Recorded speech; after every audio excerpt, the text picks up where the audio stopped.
Awesome. Excited today. We got with us for Israel Unfiltered, Assaf Luxembourg. Assaf Luxembourg, man, good friend, old times, been here for a long time, and it's great to kind of get reconnected. Things have been quiet, coronavirus. I could introduce you, but you could probably do a better job. Why don't you tell us why we're having this chilling conversation? First of all, thank you for having me, and hello to all the tens of millions that are watching this. Even though for some reason YouTube didn't count all of you, but never mind that. I know you're out there. So thank you for having me. Why are we having this conversation? Because we haven't spoken for a while, my friend. So it's way too long. So the hell about them? I want to talk to you. No, I'm kidding. Yeah, me too, right? So, and I think that's the conversation people are looking for, is these like authentic Zionist-related conversations. And we're going to talk about what's going on, understanding Israeli culture, particularly in like the startup and the tech scene. And we're also going to talk about how that kind of like leaks in and has become a little bit part of, you feel it in politics and policies and in general, because, culture is everywhere. They say politics is downstream from culture too. So let's talk about the tech culture, which is really why I have you here. So maybe you want to start with what's up with your shirt. What's plus 972? Okay. So yeah, I did not answer your question. So I'll introduce myself in the really short version. My name is Assaf Luxembourg, born and raised in Israel. My scratch, my disease, my passion, my thing in life is to promote Israel. I do it mainly through business. Have been doing it for a while. So I'm kind of like a Startup Nation ambassador, you might say, even though I don't like that definition. And I do marketing for startups, hedge funds, nonprofits, you name it. Mainly these days through Plus 972, which I am not promoting here by any means. But no one needs the card, dude. It's on your shirt. Yeah, Plus 972. Which anybody who knows Israel will understand, because that's like the country code. Also 9+7. But by the way, many Americans, I was surprised to learn this, aren't even aware with country codes, because if you call someone internationally, it might be on like video or on WhatsApp or something, not WhatsApp, but like you never, and in America, they don't even have a country code. It's just +1. I know. So inside America, you don't even use the +1. Right. So and you don't even use it. Right. +1 when you need to call somewhere else. Right. They don't. Right. And so it's fascinating. Many Americans are familiar that like every country, like it's part of like the country brand in a way, is that your country code. Yeah. And so Israel's is plus 972. And you may appreciate this. 9 + 7 + 2 = 18, which is high. That's beautiful. I didn't know that. No, I didn't know we're doing numerology. What's 9 × 7 × 2? Yeah, I don't know. Don't take me there. 63, 126, whatever. Yeah, but 972, the country code for Israel. So plus 972. We are a creative agency based in New York, a global creative agency. We do a lot of work with Israel, but also beyond Israel. So that's the context for me wearing the shirt and absolutely not promoting this. You're the worst. No, I'm trying to laugh about myself. I know. It's funny. I was being sarcastic. But you're in Israel, right? So the agency is in New York, and you're helping do creative things around Israel. But let's talk a little bit. Let's kind of like jump right into kind of like the Israeli startup culture. And if you guys think that this is off to a strange start, it's not. This is kind of like a little hint into Israeli tech culture, and maybe we can go right into it based on just how it started with. The formality doesn't exist, right? Yeah. So if this was a similar interview, let's say for our American counterparts, it would be far more serious. We'd both be wearing a collared shirt or button down, maybe a blazer, right? And you wouldn't be pushing a card in front of the screen every 15 seconds. But in Israel, it's very much in your face, or in the camera in this case, and very much like upfront. How do you think that came about, like in the startup, in the tech? Some people say it's the culture. Some people say it's like happening from like kind of like with all of the wars and the trouble. There's like, there isn't time or space. People are indifferent to bullshit. Does it come from the army? How has Israel's culture kind of evolved to what it is known today? So this is very interesting. I mean, we're not going to do a deep dive into the Israeli tech ecosystem here. I mean, those from your audience who are interested in this, there is this website called Google. You can find it all up there. But I would say the following. I do a lot of talks with people who want to understand like the secret behind Startup Nation. And usually I take them to the following angle. I would say the following thing. Israel is, in a way, has always been about clashing extremes. When you think about it, it's always has been old and new, Tel and Aviv. It has always been east and west, left and right. Israel is a place for extreme clash for thousands of years in many forms. Desert and green lush lands. It all clashes here. Now, when you clash things, you release a lot of energy. And for some reason in this place, that energy did not go to 5 civil wars and authoritarian regimes. It went to creativity. And that creates a lot of innovation. So there's Wait, hold on. You skipped something. You skipped something. Okay. I'm following you. I agree. And you also, I can add many more of those. There are secular and religious and There's a lot of clashes, right? Okay, but why didn't it go to a civil war or separation or any of these other things that would have happened anywhere else in the world? How come the modern Israel, the third Israeli state in the land of Israel, right, the modern one, how has that energy been contained? Why? Isn't that the so-called, I hate this term, but like the secret sauce and that the thing is like, why is it when under these same pressures and circumstances, other cultures, religions, histories, peoples, it doesn't turn into productivity or creation? What's different here? So I'm not saying others don't. I'm saying that the way it works here, and again, I'm not a sociologist, so I'm a marketer, but I look at this since I work with culture. I would say the following. There is something in the way extreme clashes here that goes to breaking formality. One of those extremes is legacy versus let's start something new.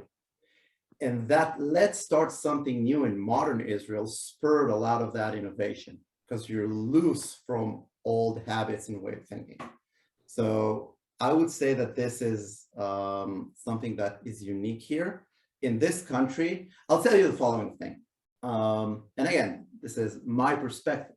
When you go to Paris, or people who are watching this, think of yourselves. When you go to Paris, you kind of feel Paris, or you go to London, you feel London. You go to New York, you feel New York. LA has a different vibe.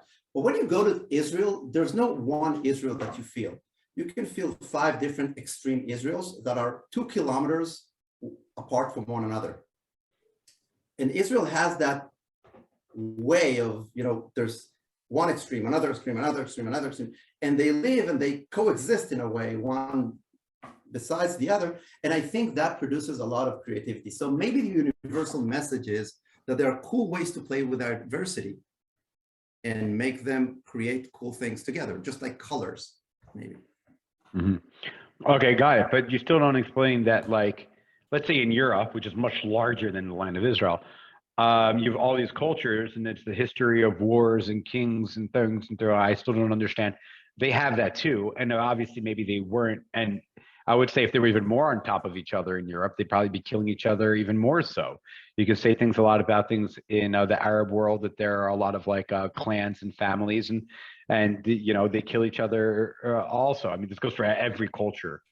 But I still don't know why you would say, what is it about here that it's not just destruction that comes with so many different extremes, but rather creation, right? We're talking about the exact opposite, not just something different, the exact opposite of probably any other example in the world today or in history. Right. So again, bigger and smarter and more experienced people than me have wrote about it, and reading them and so why are we talking to you? Exactly. I don't know. I told you, I just wanted to catch up with you. I would say the following. Look, working with startups, I'll get there from working with startups. Interestingly enough, when you work with startups, you need to have a long, far away vision. And you need to be able to sell and to storytell a big picture. There's a reason why you do what you do. You want to change the world, or change the industry, or push humanity forward technologically, or whatever that is. It's big and it's far away. But there's also the here and now, because you need to build the MVP. You need to pivot and make the first version of your product. So it's the sort of extreme of here and now, and let's deal with what is working, because we're in survival mode as a young startup. But there's also the big thing out there. It's that extreme, as one may would say, a marathon and a sprint together. And that extreme also exists, I think, in modern Israel culturally, because we have this back looking and, going way back in legacy and history, which we rely on. It's the reason we are a people, we have a shared history, legacy, story, culture, whatever. There's also, I would say, there was a vision for many years. There was a 2,000-year-old vision of, we want to come back together, right? But there's also the here and now.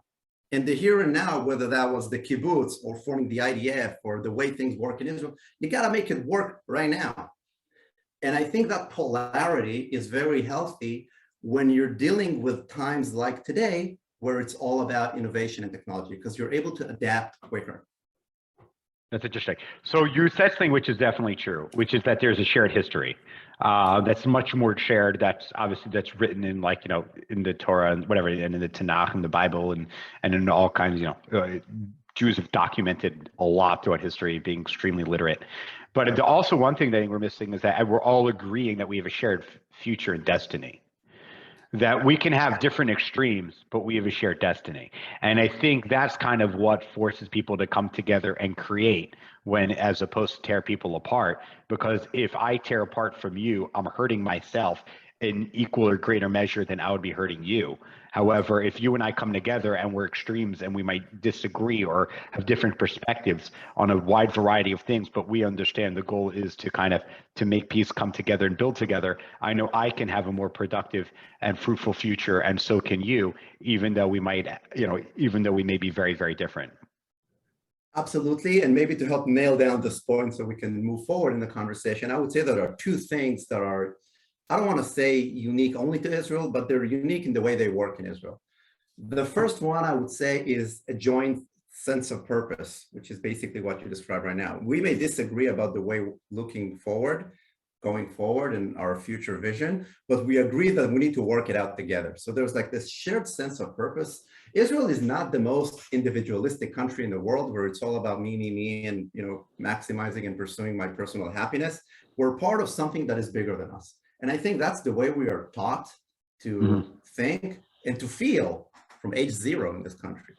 So that's one thing. It creates a sense of purpose. And when you're a part of something that is bigger than yourself, you can afford to take risks. Your small failures along the way don't matter that much.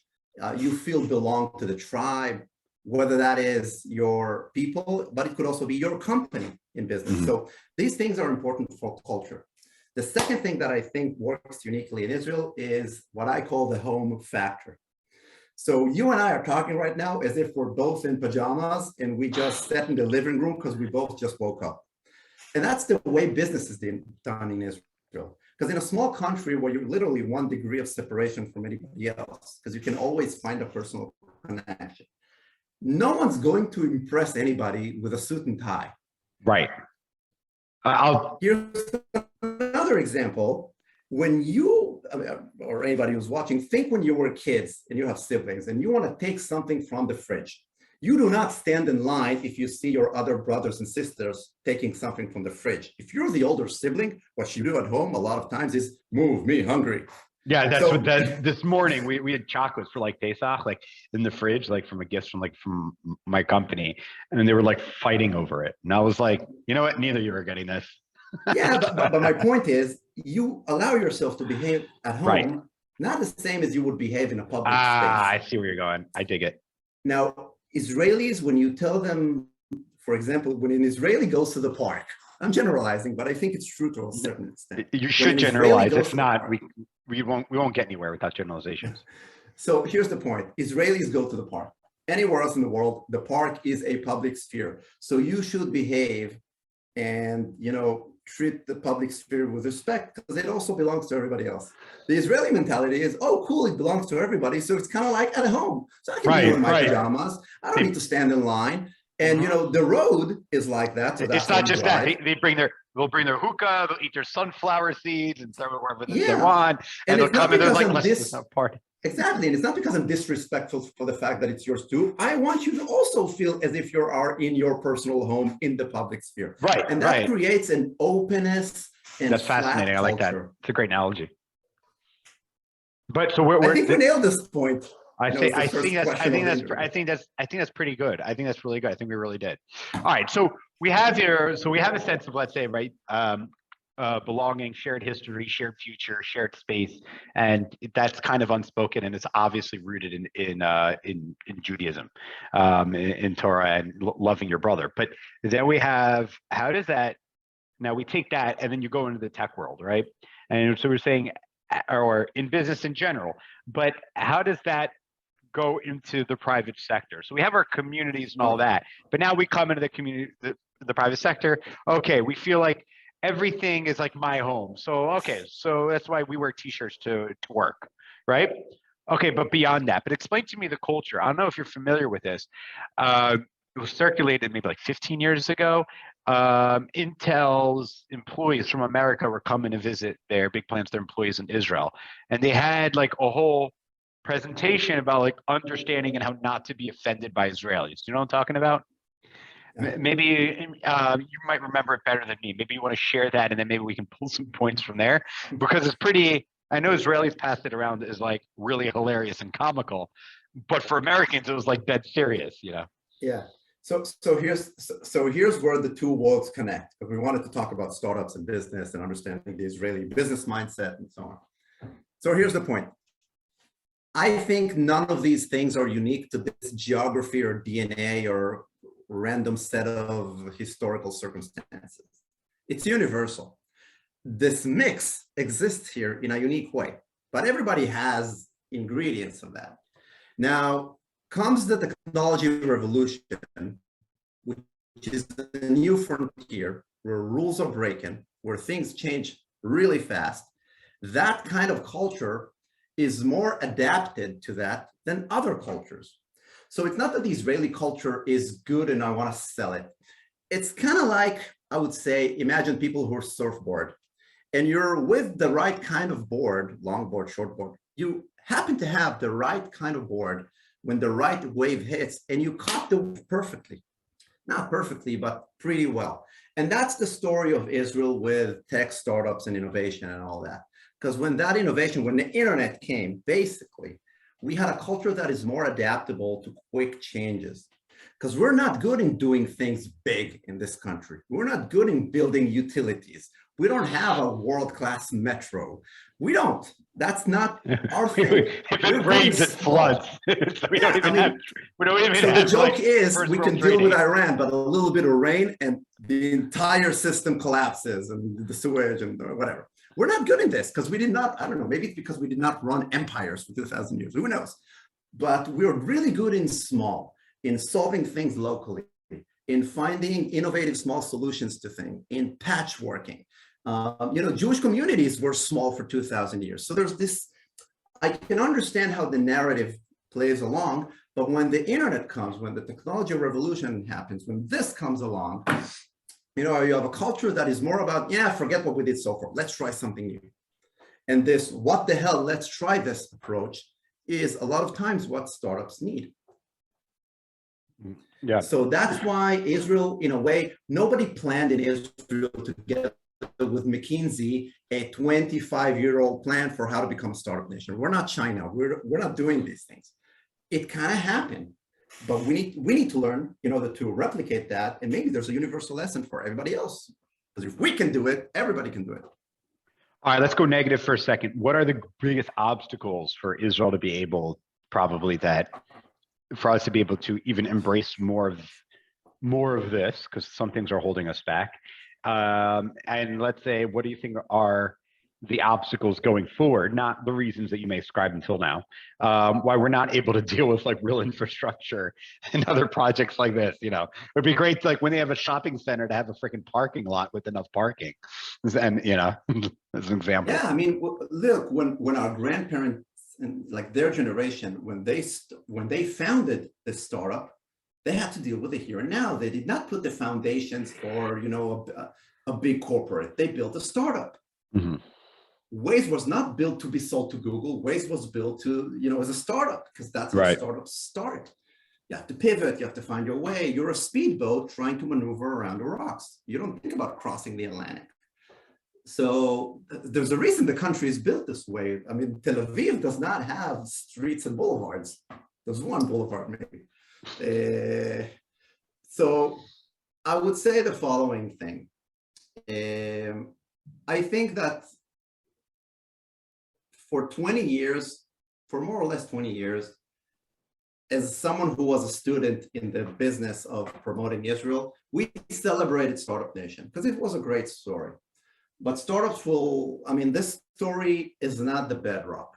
It's a manifestation of the bedrock. The bedrock is the culture.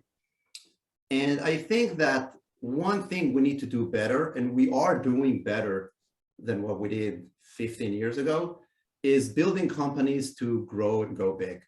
So there was a time in Israel where the celebration was about the exits. Mm-hmm. I don't know if your audience remembers, if you remember, there was a show in the US called The Entourage. Entourage is great. Didn't they have an Israeli version, didn't they? So that's where I'm going with this. But what's the backstory of The Entourage? It's this person who built an empire, and then it's about what him and his friend are doing like after, he built an empire, right? Right. The pretext is you build an empire. Mark Zuckerberg built Facebook, that. Right. Elon Musk or whatever, Jeff Bezos. In Israel, there was another version of The Entourage. It was called Mesudarim, meaning they got arranged. Like they're good. Right. That's the analogy. They're fixed. They're done. But it wasn't about the three people who built an empire. It's about the three people who built a startup and sold it. Right. Now, the show is the same show with what happens the day after and the big house and the yacht or whatever. The backstory is different because for us, 20 years ago, success means startup and exit. Today, I think that culture is changing.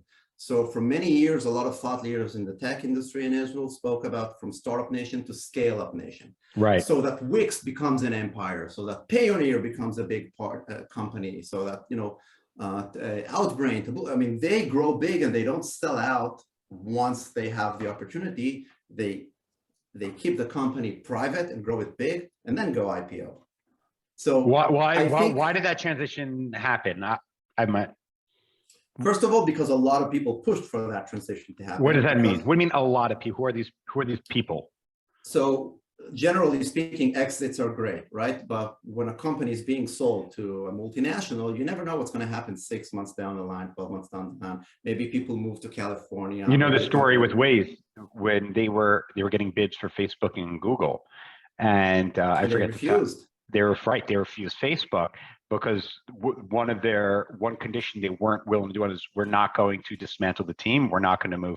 You're not going to fold us into your company, and we're not moving it to America. We're staying here. And so therefore, Facebook took themselves out of the bidding. And it probably brought the price down a little bit for Google because they had less competition.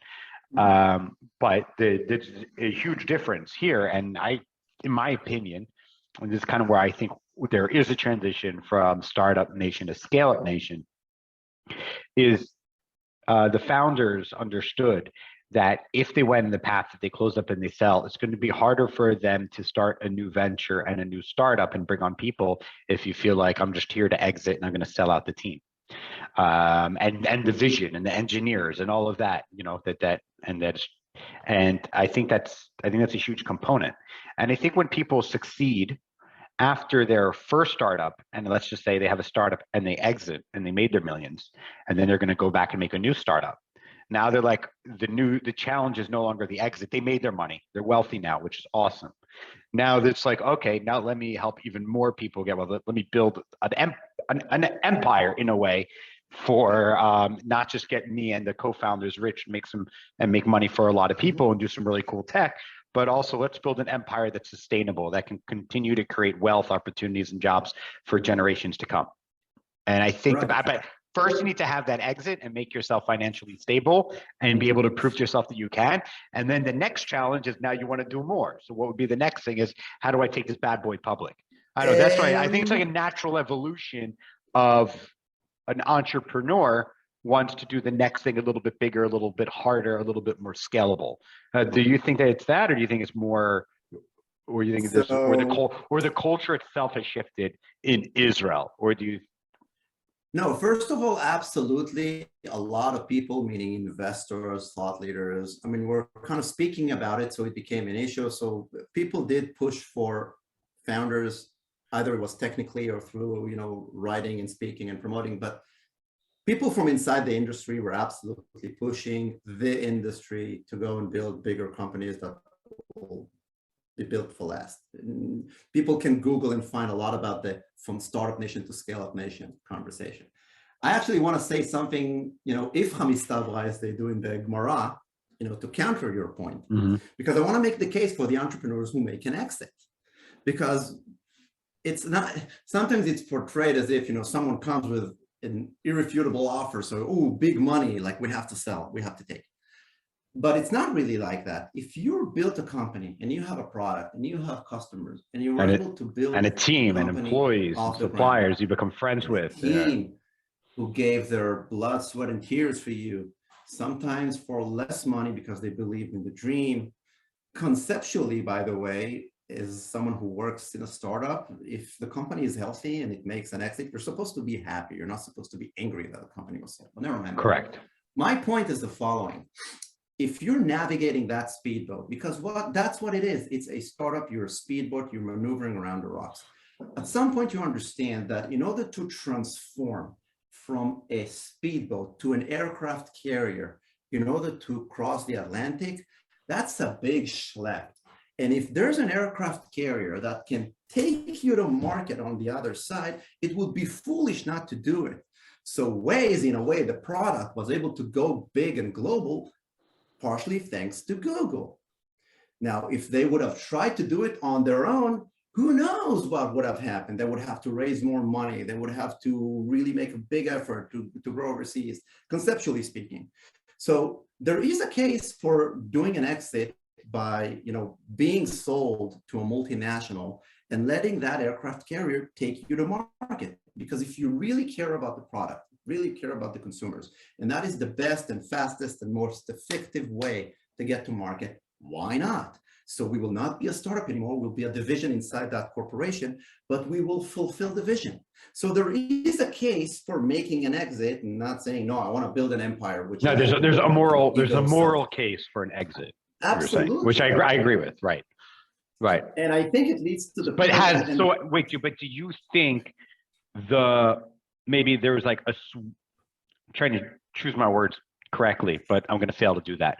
That there's like that morality has shifted in the tech space in Israel, where it seems more moral to build a company that's built to last in public as opposed to get an exit to a corporate, a multinational corporation? There are many reasons for it. Some of them you can call them morality. Some of them is because it's better for the country. It's better for some investors. Changes in the financial markets and private equity, whatever. It's a collective set of reasons.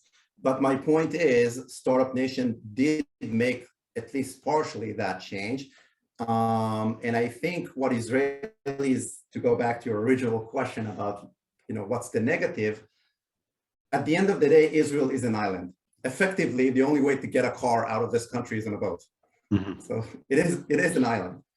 And as a small island with markets that are far away, mostly Europe and North America, you're far away from your destination markets. And that creates a marketing challenge. Going back to culture, when you go to North America with the Israeli approach, not always it's being perceived and accepted in the way that you intended. So that's a big struggle that I think a lot of startups have. In Israel, many Israeli businesses have, understanding that, maybe I'll say this from my perspective at Plus 972, making it pretty and in English doesn't mean that it's American, doesn't mean that it's British. I mean, you have to make sure it fits the local culture because that's your market. So that's a challenge that I think a lot of Israeli businesses face, let alone startups. Do you think the solution to that is just to hire locally, right?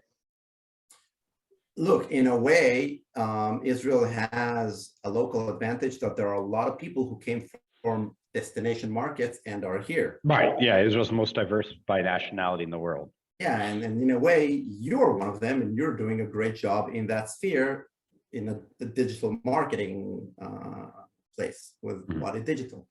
Not I'm coming to promote you by any means, but it's a great way to show that, people who come here and they bring assets. Like if you're making aliyah and you come from France and you're an accountant, you could be a slightly better or worse accountant than Yossi Cohen, who lives right here in whatever, Anana, Ramat Gan, whatever. But if you're you also know that Yossi Cohen and Ranana accountant. But here's my point. You work for a company that is selling in France, you bring assets.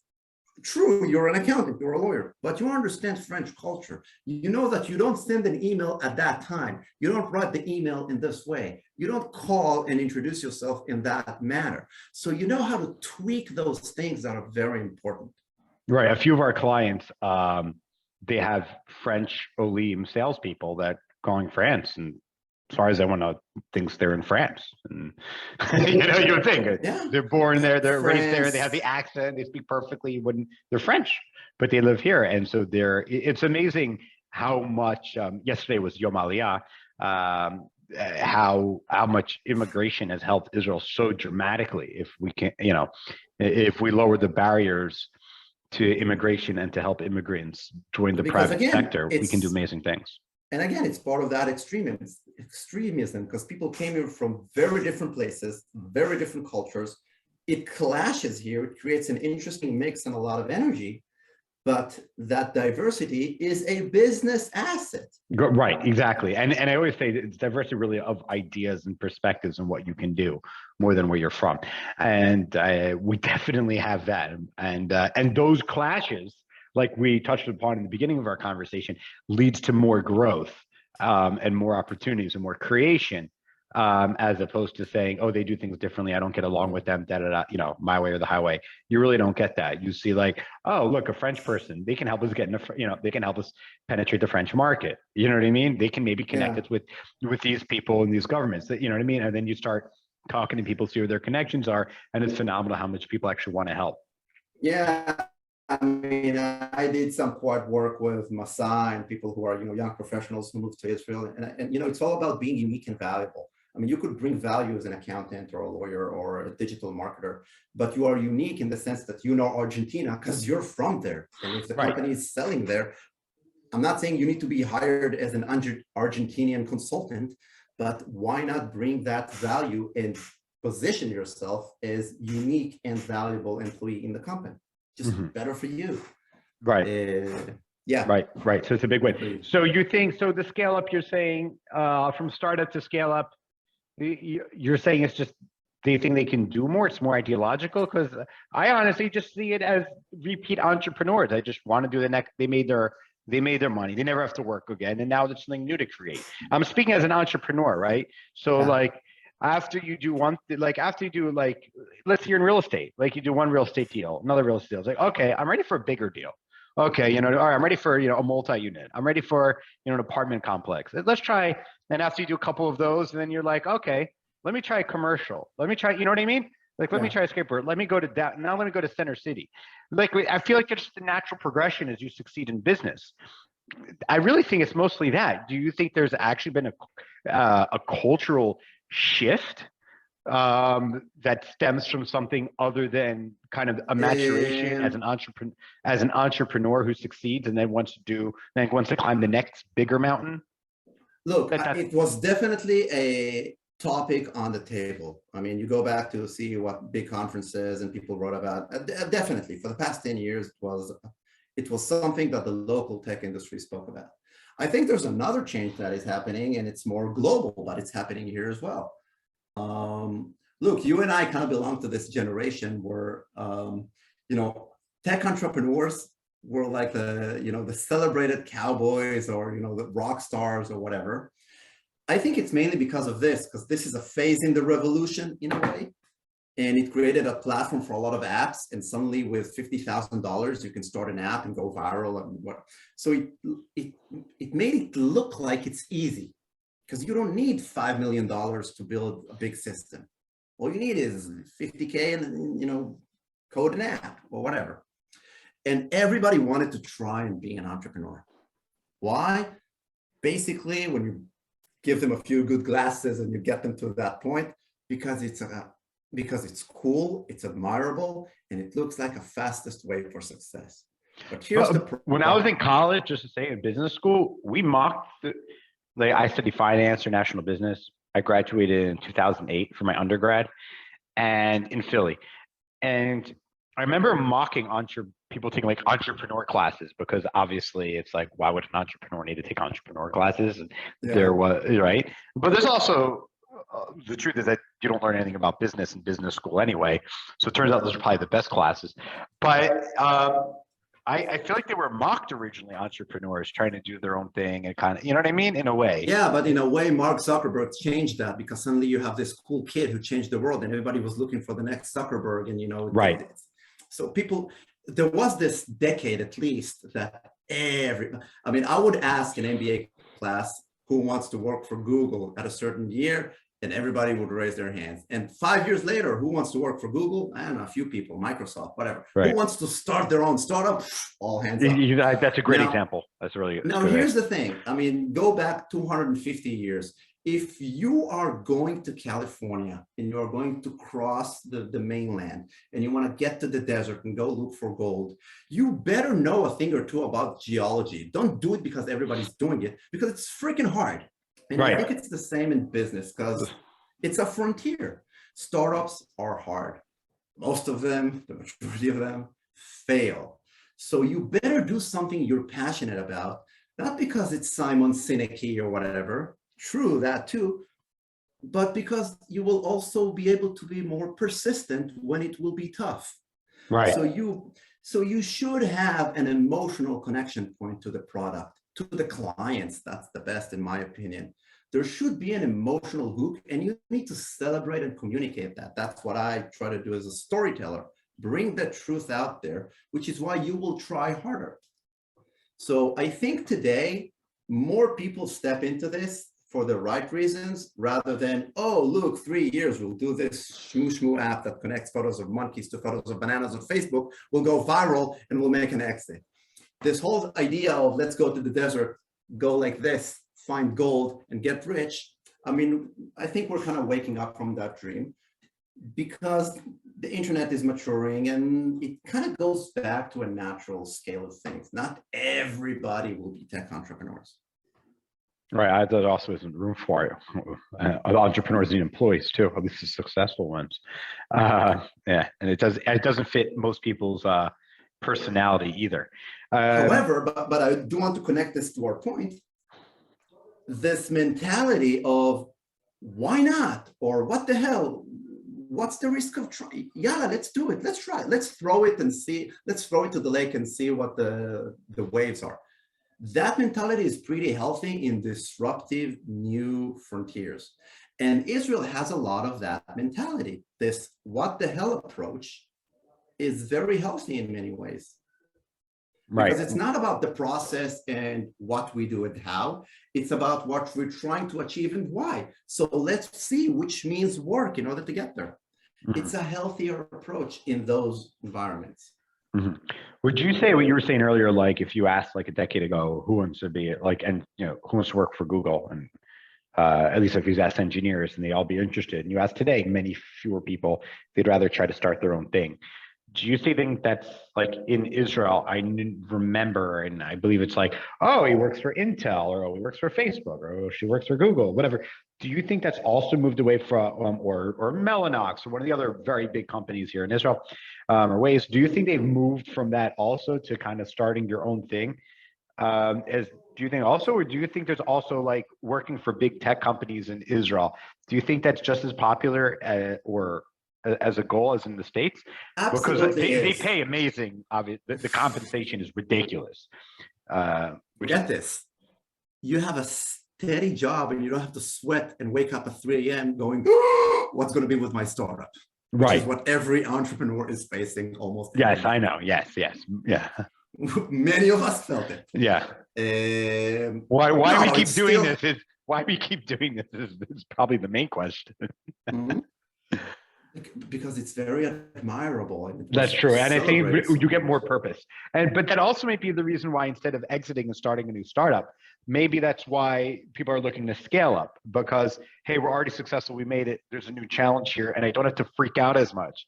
We have I think money, it's we have more than that. revenue, we have a team. And maybe there's just like, I went through that hard phase already. I had my exit. I did it again. Like now let's make it easier. You know what I mean? Kind of like, I don't know. Is scaling up easier than making a startup succeed?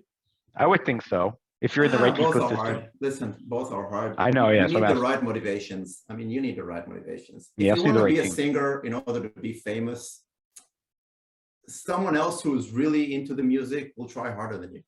It's the same analogy, in my opinion. Because your goal is to be famous, not to be the best singer. So you want to be a good singer. But never mind that. What I was going with this is a different direction. I think working for tech companies is still very admirable. But I'm trying to look historically. I mean, I would assume that saying in the 1960s that you work for Bezeq was, ooh, this is a big and serious company. Bezeq is a known like telecommunication local provider. It's like Comcast. If you say work for Verizon, Yeah. Comcast. So I don't know in America I guess if you said like in the 70s I worked for Comcast, I mean that was one thing, and today it's another thing. No, but they would say like I worked for General Motors. It would be like that, or Ford, yeah, General Motors, or things like that. It's these established big unions, dependable Probably. job and paycheck for an established company that's kind of like a big part which of the was country. then at the frontier because they put wires across the nation or whatever. Right. But nevertheless, now maybe Google and Microsoft, they're still on that wake because they're the frontier. What will happen when the internet will just be a thing that was always there? I mean, you and I kind of remember when it started. Yeah, it's weird. Yeah, I remember not having a phone and all that. And it's an open question. Will Microsoft, Google, Facebook, Amazon, will they be the Comcasts of 30 years from now? I don't know. Right. Mm-hmm. Right. But again, it's all about culture. But I think that, let's put it this way, the Israeli entrepreneurs who have a bug in their head and they want to solve a problem and they have the chutzpah, I mean, they have the audacity to go and challenge the industry and come with a different approach. I think that's healthy in disruptive, innovative environments. And that's why it worked. It's not because there's something better about the Israeli culture. It's more fit for those environments. It's less good when you want to build an effective road system and metros across a small country. Because with that, we're not very good. Or here's another example. If you want to run a government, maybe a startup mentality is not the best idea. But Israel is a startup nation in many things, not just in tech. Some are good, some are bad. It's very good to pivot your company and do A/B testing. Not very good to pivot your policy every 6 months so that people from the outside don't know what's the policy right. Yeah, so, it's like the Israeli government. But my point is, it's authentic because it's really the culture here. It's not good or bad. Better to take the good parts and avoid the bad parts. Right. When people complain about Israel going to elections all the time, I said, no, that's a feature, not a bug. It's a pivot. It's a pivot in a way. The ultimate democracy is the people's voice is being heard even more often. I think more elections are a good thing. It keeps politicians more accountable. And I think that there's parallels to that and let's say the tech and the business and the culture at large.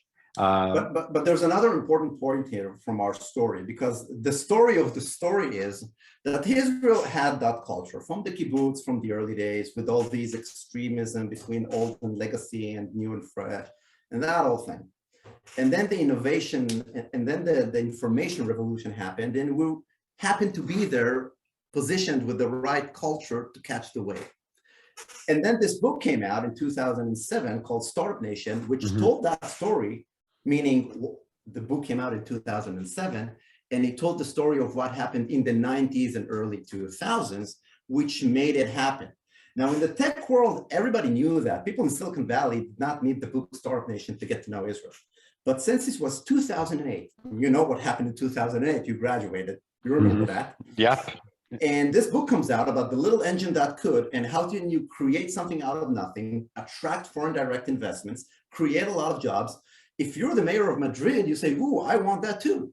So the book was not about Israel. It's about you and what can you do. And that's the geniosity of it, because the book took a grain of truth and told that story in a universal way that really made a difference. And I think that's also a lesson, because I believe every place has a culture, every place has something that is unique and valuable at, every company has unique and valuable. Once you fine-tune that thing in your go-to-market or whatever, you need to celebrate that. And then the market will accept it. For the same way that many people who may not agree with the Israeli policies celebrate Startup Nation, and it's not a contradiction to them. So I think there's a value over there. If Denver, Colorado, or Zagreb in, I don't know, Serbia or whatever, if you're a place or you're a company and you're looking for your way, you need to find that unique and valuable sweet spot and celebrate that. And that's what, again, happened in Israel by accident, because we're not good 20-year-old planners. We're good in 2,000-year-old dreams and here and now. The middle part, we're not so good at. Not yet. Not helping. But that's an important point. So let's look forward another 20 years, right? You're talking about. So Israel has matured from startup to scale up. Do you think it's going to be? Do you think we'll just continue to be just more scale up, or do you think there's going to be kind of like a multinational enterprises are going to grow out of here? I mean, obviously, we need less regulation, more pro-business, better tax policy. Obviously, you know, Israel still has some of her socialist roots she needs to shake off. But where do you see things going? I have no idea. All I know. So you're just like what you said. You can look at the past, you can look at the present, but if you ask me to plan for the future, you can't do it. Look, I know. I'll tell you this. First of all, we're still figuring it out, right? That's what I'm saying. Right? We're just figuring it out. Then we'll we're still in beta mode. A new generation. You know? No, it's still beta. You know, it's still beta, right? We're never beta. I mean, there's an MVP, there's a product market fit for sure, but you know, we're not Series C and going IPO yet, but we are going that way. What I'm trying to say is the following: I have no idea. Who knows, right? But I think it's a little bit like, you know, it's know thyself. I know what we're good at. I think I know what we're better at. I know what we should become better in, because you need to improve what you suck at. I'm not saying you need to turn it into your advantage, but you need to improve in order not to suck at it. But you also need to know what can you excel in and go all the way over there. And Israel, in many cases, for the world, at least in tech, is the laboratory. It's the place to come and try things. That's what many multinationals do here. Again, because of spirit, culture, and a collective set of circumstances that could exist elsewhere. But here they come with a culture that fits that. Do you think cultures can be exported? Like you're saying, like, oh, the mayor of Madrid could like read Startup Nation saying that I want to be able to facilitate that here in my city or my country or my capital. Do you think it's possible? Like, I personally don't. I believe in general. I think at least it can't be done government top down in a way. Like, let's say, if you wanted to move Israel towards individualism, you can't do it overnight, right? It needs to be, you know, more business with Americans, go over, you know, go play like, and that culture will come back. And I think, and it seeps over a long period of time and happens drastically. Do you think Israel can import positive things from other cultures here or vice versa? Absolutely. Absolutely. Things are dynamic, but, you know, I've been asked that question a lot, no naming names, but there were a lot of policymakers that came here looking for, you know, what's the right policy we need to copy here. But none of them have, but let's be real, none of them done it. No, so first of all, because I think outside of America and some other maybe Western countries though, a little bit, but mostly America, that free spirit that you want to like let out, Look, you know what I mean, kind of thing that we look, wanted. first of all, let's break a misconception. It's not like there's Silicon Valley and Israel and all the rest of the world is, I mean, no. No, I no, no, mean, I don't mean that, but I'm saying culturally, I'm not forget, let's put business aside. Or not, let's not actually, no, this is the main part of the conversation, but it's mostly culture. I feel that you can't export a culture in a way, right? So like, if you want like countries that let's say have very good tech, let's say India, right? You can't export our lack of hierarchy in business, right? The flatness of business to a culture like India. You can't so take that relaxed atmosphere of dressing in t-shirts and all of that and that high tech and bring it to London, where they're very well known for their very nice suits and they're very formal speaking and their over the top manners and you know what I mean, and very et cetera, et cetera. look, so it to me, it comes down to know thyself. And the example I always give, I don't know if you or everybody who's watching this, if you had small kids, or if you were a small kid recently, maybe you remember that there's this toy that toddlers have where it's like this white board, and there's like there are four holes. There's the circle hole, the triangle hole, the square hole, and the rectangle hole. And then you have shapes. You have the ball, you have the pyramid, you have the cube, and you have the fourth one. Yeah. Now, the trick is the toddler has to learn to put the ball in the circle and the pyramid in the triangle, etc. It's the same thing. You need to fit the right shape to the right hole. That's Meaning, exactly, yeah, go ahead. But that's exactly my point. India needs to do it in the Indian way. You can absolutely export and import values, behaviors, policies, but you need to implement them in a local way that will make you unique and valuable, better than us in that thing. Fair but enough. It's your job to figure out what is that thing and communicate that to me, the end consumer. And I think that is the point. So if Denver, Colorado wants to be a world leader in innovation, not necessarily they need to declare independence, be small and surrounded by enemies in the middle of the desert and do it. No. And you can absolutely import policies and do a lot of things that are technical, but you need to do it in a local way that will make you not just valuable, but unique. So you do it in the Denver way better than us. Right. And I think that's the marketplace out there. Right. And it's the same for companies. It's the same for individuals, by the way, in your career path. It's the same. Mm-hmm. All right, I see that. I think that. And how do you see Israeli culture outside of the tech world being affected? Like, how do you think the culture within the tech world is now having a ripple effect in the rest of Israeli culture? So we talked about Bezek, right? An old school telecommunication company and a dinosaur, so to speak. Well, they're still alive. They're doing great things. I mean, it's not a bad company. But they're not celebrated like Google. Every country, their startups that tech are celebrated much more than their well-established and old telecommunication companies, right? How do you see the tech and startup or scale-up culture of Israel? How is that affecting other areas of the culture, whether it's businesses, large and established businesses such as Bezek, or whether it's, you think, let's say you're going to the supermarket and the grocery store, the shuk, or do you think there has been, because we talked about Israeli culture and other things that, maybe like, the tough history and the wars and the coming together and all these that went into business. Now that business and tech has grown on its own, how do you feel it has fed back, hopefully in a positive way, to the rest of Israeli culture? So, again, I'm no historian, right, or no sociologist or anthropologist, but I would assume what I see, since I'm in this business of promoting Israel through startups and innovation, that I think after the world discovered Startup Nation, outside Silicon Valley, discovered and celebrated Israel as Startup Nation. We Israelis, we are Startup Nation. So we started to discover it ourselves, and it built the tech industry with how tech is perceived by the rest of the Israeli society. But I think it also brought many Israeli attitudes that we knew we had in the past and maybe we were ambivalent about, and now we say, there's a positive outcome of that. There are positive implications for that. And here's a great example. You're a digital marketing expert.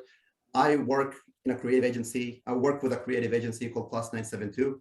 The version of us 25 years ago would be with a button shirt in Israel. Mm-hmm. But the fact that, the tech world became celebrated made a cultural shift. And right now we're with t-shirts.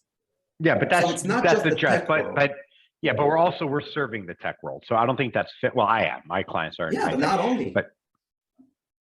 So today in Bezek, you may go also with it. I mean, what I'm trying to say is it does create ripple effects culturally. Mm-hmm. By the way, for the same way that I believe it does in other industries, but other industries have more legacy. Even if New York is a great tech space, I don't think that Wall Street will start going with t-shirts Morgan Stanley tomorrow morning. Mm-hmm. In Israel, it's a little bit different. By the way, in Israel, it would be if Israel ended up having a world-class international bank, people will wear the shirts here. People aren't wearing. That's my opinion. And by the way, and I think I don't know what will happen in August. London and New York are in decline. There's no reason why Tel Aviv can't become a financial hub of the Middle East if we fix regulations and whatnot. But I see no reason why, because it would be different. It would be tech focused. It would be totally different. Probably have crypto and blockchain technologies involved, et cetera. You know what I mean? And I think it would bring a young, vibrant feel to it. And I think it would totally be a sense of pride. But that's exactly the point. That's exactly the point. Because everything that we call tech today is absolutely not tech tomorrow. I mean, this thing, by definition, 2022, that's the fax machine of 10 years from now. It's a fax machine. I promise you in the audience, we will look back at photos of ourselves doing this, and we will say, no, listen. Yeah, we're going to teleport our ideas. The audience probably doesn't know what a fax machine is, but I promise you in the audience, we will look back 10 years from now doing at photos of ourselves doing this, and we will go, what on earth were we thinking? That's right. No, of course. Because natural progression is going to be, I'm going to think something, Starlink, and you're going to hear it. And then our conversation is just going to be without even using our words. And then other people can be able to be understood, and someone else can understand it without having audio. That will be the future. But absolutely, this is a variable. That's not the constant. Technology is a variable. That's not the constant. The values of the culture are constant because they were here in the kibbutz in the 60s. They were in the room studying Gemara 1,000 years ago. They're related to the geography of this place that creates a lot of extremes. So they are constants. And tomorrow they'll invent this whatever thing, which will open a new frontier. I hope we will be able to come with the right cultural values to catch that wave as well. And that's how startups work. You need to react fast to adapt to changes. But remember, what is the end goal? That's sprint and marathon, as someone smart would say. But these are subtle things that, in a way, the book Startup Nation gives you a good pretext, but it doesn't take you into the Israeli psyche to see how Israelis work. I don't think you can. I think if you got into an Israeli psyche, and if you were given a psychopath psyche, I think to the average foreigner, they wouldn't be able to say which one's which. What do you think? So listen, a lot of Israelis must do the John Malkovich exercise. Probably most of your audience don't even know what that means, but to be able to go into someone else's head and see the world from their perspective, Israelis have to become better at doing that with faraway markets. They have to. I mean, it's a flat world. For the same way, if you're a multinational and you want to come to Israel and you want to understand how it works here and you want to find the right startups, and I mean, you need to play with the jungle by the jungle's rules and not be Mr. Livingston in the jungle, meaning you have to understand this a little bit. And I think that there are great ways to understand the Israeli mentality in order to use it for business. Mm-hmm. The book Startup Nation is telling you the story about it. It doesn't take you through that. Yeah. But even so one of the things that I'm doing today, I'm trying to give examples. It's not even relevant anymore, I think, the book. Especially when it opened up with Better Place. What a fakakta that was. Again, variables and constants. When the book talks about the ingredients of the culture, I think it's super relevant. Right. When it talks about Better Place, I haven't read it in a very long time, so maybe it's not fair for me to comment on that, but also the culture has changed. Do you think the culture will, even though you're saying the culture is like still rooted in, in history and Jewish culture, whether the Talmud, the kibbutzim, etc. Do you think you see Israeli culture making significant changes or any changes in a sense, the culture itself? And if so, what direction do you think that's going to go in?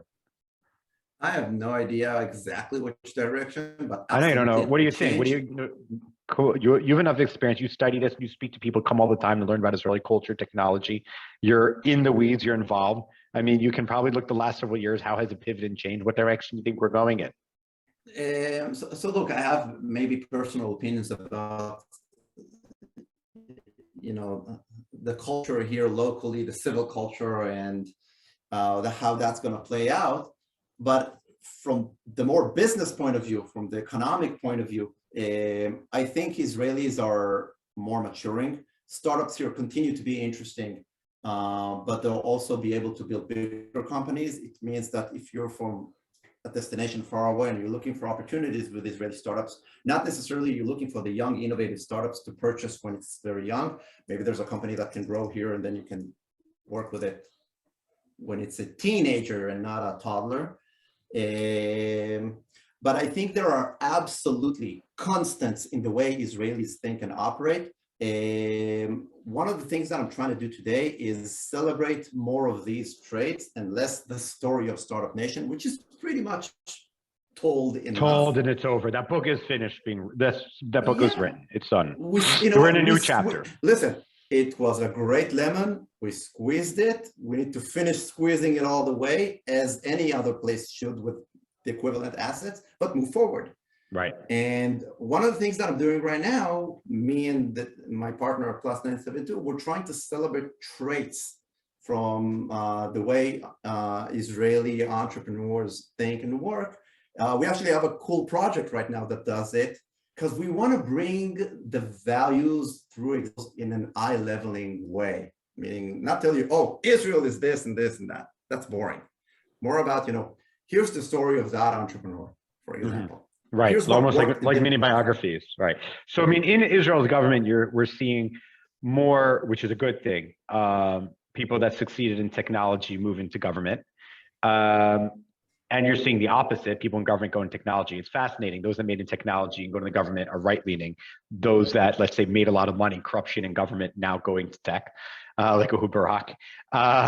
What do you think is there's a play here? Like Nir Barkat was the mayor of Jerusalem. He's a member of Knesset Likud, and he's a billionaire, right? Yeah, I mean, he's from BRM, which is a big, I mean, you can Google BRM. Well, if you want to, and the prime minister had an exit. Hold on, even before that, Erel Margalit. I mean, right, okay, so JVP. So, he was right. Okay, and so you're seeing that, and then you're seeing some politicians leave and take their connections and then try to go into tech. I think we need the other way around. We need business people to enter the government, not have government people enter business. I think you're going to end up ruining business. We need to fix government, but we'll save that for another conversation. But the prime minister himself, do you see different kinds of? So the last prime minister, Netanyahu, was relatively pro-business, relatively pro-free market, but was never involved in business. Not at the scale, let's say, that Naftali Bennett, who's the prime minister now, right? Do you see a difference in, let's say, how the country or the government is led because of the successful startup and tech background that Naftali Bennett has, as opposed to, let's say, previous prime ministers? Yoel, I love you, and that was a great try, but you will not drag me into talking about politics. However, you mentioned, but I appreciate the attempt. But there's a connection, because what you see, because like in America right now, corporatism, like these are in bed now with the government, right? And I was always against big business, but big businesses have now partnered with the government. And I would say maybe at the expense of smaller companies. And what Israel doesn't, I would like for Israel to also be able to, what I would like to see is small startups and entrepreneurship be embraced and even prioritized over big corporations in the Israeli government. And what I would like to know is, do you think that's a trajectory that we're going on? And where do you think we're going with that? To be honest, it's kind of hard for me to answer because, to say that startups and small businesses, instead of big corporations, it's hard for me to make that analogy because I don't look at those two bricks this way. I look at them that way. So I want to get to that and continue the conversation over there, but maybe for the sake of your audience, since you mentioned Naftali Bennett, maybe it's worth explaining because many people don't know. And it's actually related to something that we're involved in, Plus 972. Because Naftali Bennett, here's a great example. Naftali Bennett is currently the Prime Minister of Israel, and that's how people know him. People don't know that in the early 2000s, he was one of the wonder high-tech kids in Israel.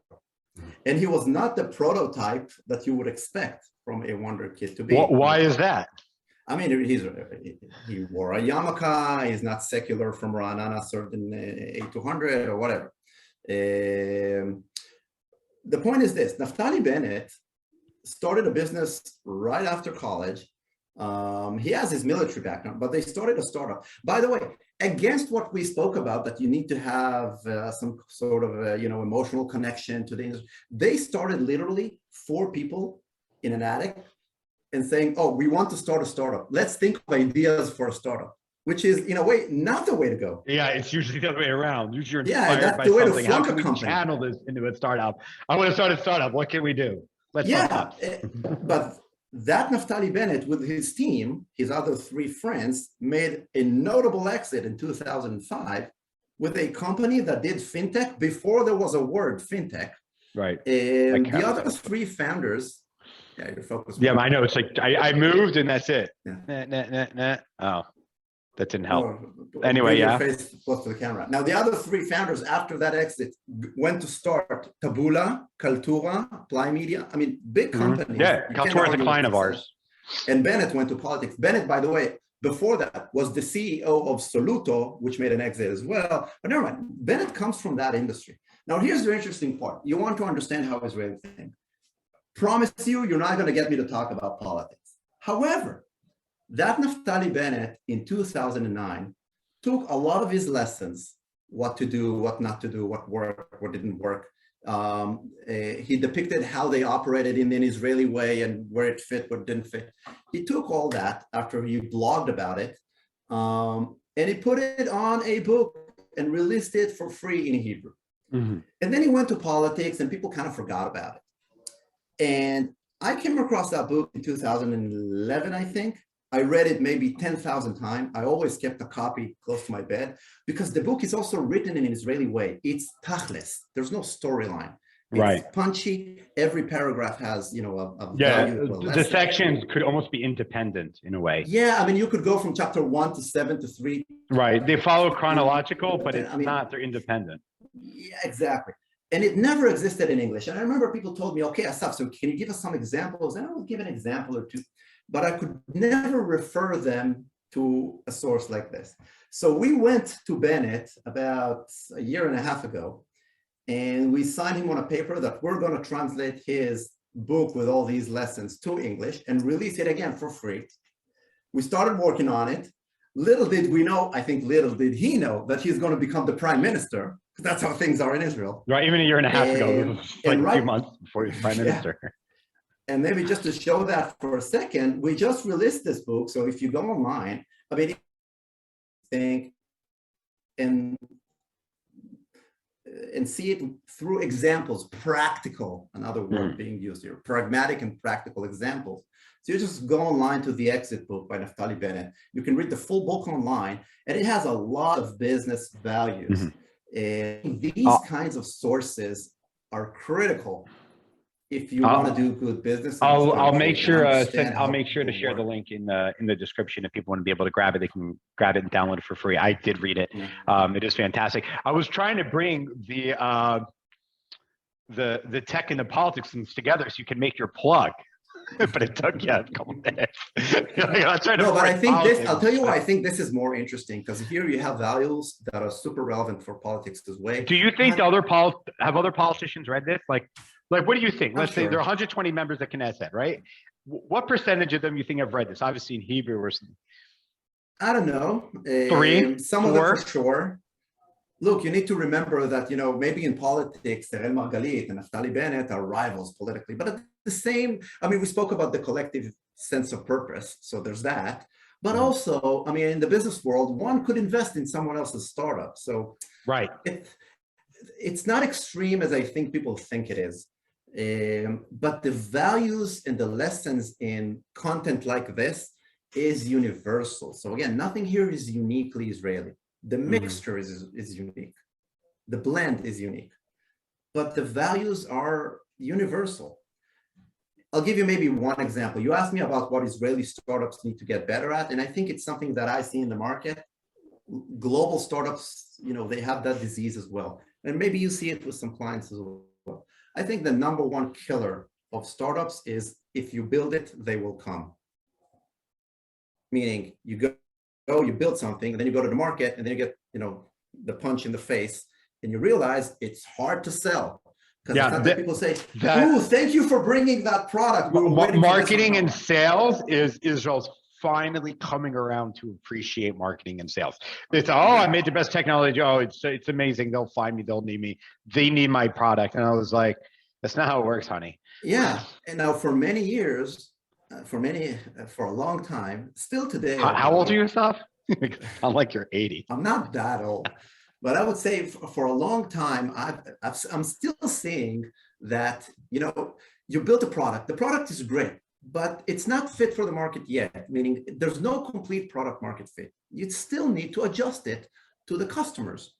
Now, if you come with your rectangle and you're trying to push it down the circle hole, and it's not going to fit in, all that good marketing is going to do is expose the truth and show everybody that this is a rectangle and this is a circular hole. Because that's what good marketing does. It exposes the truth. But if you're going to blame the marketer that the rectangle doesn't go slightly, smoothly into the circle, then the problem is probably not with the marketing. You need to understand that you need to adjust the product.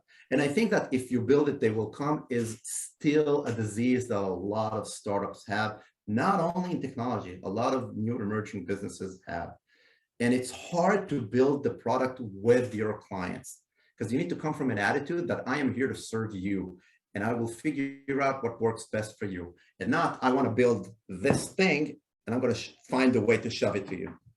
So that's still a disease. By the way, in the book by Bennett, they show how they made progress, but the product eventually failed. And eventually the CTO came with a what the hell approach and say, you know what the hell? Why won't we try it this way? And they just threw it on the canvas and that became the path to exit. Now, in order to do that, you need to define yourself by who we serve and why, because what we do and how will change. And that's why I cannot answer you, what will happen in Israel and how. Who knows? But I do know who we are and why. Awesome. And with that, Assaf Luxembourg, where can they find you? So I'm pretty approachable online. If you're looking for the Bennett book, just Google exit book. I'll put in the description. Send it over. We'll put in the description. Many good business lessons over there. You wanted some politics, by the way. Here's I knew you wanted it more than me. I was just trying to set you up for your book so you can do your plug. Yeah, what's up? No, for those of you, no, I'm not thinking about myself. Said in a little bit of, nice politics, cherry on top. In this book from 2009, Bennett writes what he learned from Bibi. Interesting to read that today, but I'll leave that for the audience. All right, great. There you go. How's that for cliffhanger? Assaf, thank you for joining us. Keep up the great work. Thank you for having me. Thanks for being a guest. Thank you. Bye-bye.